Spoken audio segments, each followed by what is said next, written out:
जी बिल्कुल नाज़रीन, जिते बरसातन सिंध में बोड वारी ख़तरनाक सूरत हाल इख्तियार करी वरिती आहे, उते ई थरपारकर ज़िले में ही जेको मॉनसून जो स्पेल हो इहो ख़ुशी जो पैगाम खणी आयो आहे। थरपारकर जा माण्हू इन्हनि बरसातनि खां पोइ तमामु घणा ख़ुशि आहिनि।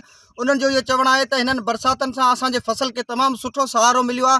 हिन वक़्तु आउं थरपारकर ज़िले जी हिकिड़ी बनी में मौजूदु आहियां, जिते मुंहिंजे पस मंज़र ते ॾिसी रहिया आहियो। ही थरी माण्हुनि पारां बरसाती पाणी ते जेका पोखाई कई, उहो फसल जेको हिन वक़्तु तयारु थियण वारो आहे, पचाई वारे मरहले में दाख़िल आहे। ही ॿाझर जो फसल आहे, उन सां गॾोगॾु गुआर, मुंग, कोरड़ ऐं ॿियो जेके बि मुख़्तलिफ़ फसल जेके थरी माण्हुनि बरसाती पाणी ते पोखाई करे पोखियो, उहो हिन वक़्तु पचाई वारे मरहले में दाख़िल आहे। उन सां गॾोगॾु जेके थरी भाॼियूं पिण आहिनि, उहे बि हिन वक़्तु मार्केट में अची चुकिया आहिनि।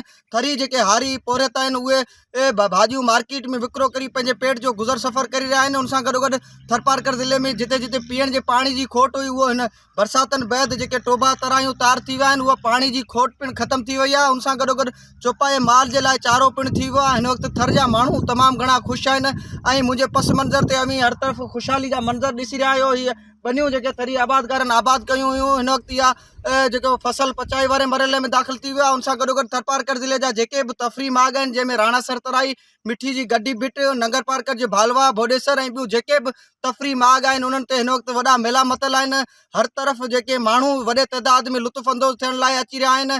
थरपारकर ज़िले जो मौसम जेको इंतिहाई ख़ुशगवार थी वियो आहे। राति देर ताईं जेको हल्की हल्की बरसाति जो सिलसिलो जारी हो। हिन वक़्तु बरसाति रुकिजी चुकी आहे ऐं थर जी वारियासी ज़मीन आहे, उन साई चादर ओढी छॾी आहे। माण्हू जेके आहिनि उहे तमामु घणो ख़ुशि आहिनि ऐं हर पासे ख़ुशी जा मंज़र आहिनि। हर तरफ़ माण्हू लुत्फ़ अंदोज़ थियण लाइ थर जे तफ़री मागनि जो रुख़ कनि पिया। जी।